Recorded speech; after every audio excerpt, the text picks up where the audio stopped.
আত্মহননের পথ বেছে নিলেন জুলাই আন্দোলনে শহীদের মেয়ে ধর্ষিতা লামিয়া। পটুয়াখালীর পথে মরদেহ, বাদ আসর নামাজে জানাজা, অপরাধীদের সর্বোচ্চ সাজা দাবি। কিছুদিন আগে তো দর্শন শিখে তো সবাই জানে, এরপরে গেল বৃহস্পতিবার ঢাকায় গেছে। আমরা সুষ্ঠু বিচার চাই। কলেজে যাইতে পারে না, আর এইভাবে চলতে আছে, ও তো এই জন্যই মারা গেছে।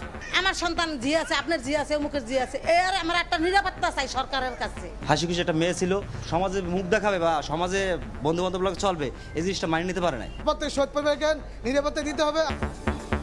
শিশু আছিয়া ধর্ষণ হত্যা মামলার প্রথম দিনের সাক্ষ্য গ্রহণ সম্পন্ন, দ্রুত বিচার দেখতে চান স্বজনরা। আশা করি যাতে দ্রুত শেখের ফাঁসি হয়। যতদিন সাক্ষী শেষ না হবে ধারাবাহিকভাবে সাক্ষ্য গ্রহণ চলতে থাকবে।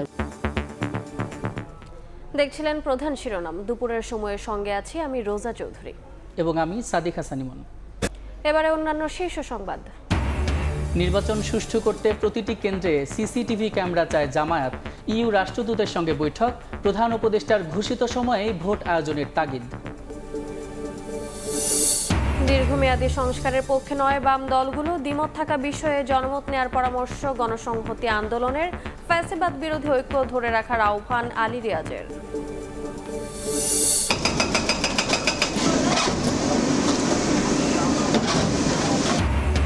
অনুমতি ছাড়াই ভবন নির্মাণের হিড়িক, রাজধানীর উত্তরখানে রাজুকের অবৈধ স্থাপনা উচ্ছেদ। আগে বাধা হয়ে দাঁড়াতেন রাজনৈতিক দলের নেতারা, দাবি কর্মকর্তার। গভীর রাতে কালবৈশাখীর তাণ্ডব, লন্ডভন্ড উত্তরের বিভিন্ন জেলা, এখনও বিদ্যুৎ বিচ্ছিন্ন 17 উপজেলা। বিধ্বস্ত বাড়িঘর, গাছপালা, ক্ষতিগ্রস্ত একরের পর একর ফসলি জমি। এবং প্রায় 18,000 কর্মী মালয়েশিয়ায় যেতে না পারার দায় রিক্রুটিং এজেন্সির। হাইকোর্টে মন্ত্রণালয়ের রিপোর্ট, টাকা ফেরত এবং যাত্রার অগ্রগতি নিয়ে 27 আগস্টের মধ্যে জানানোর নির্দেশ।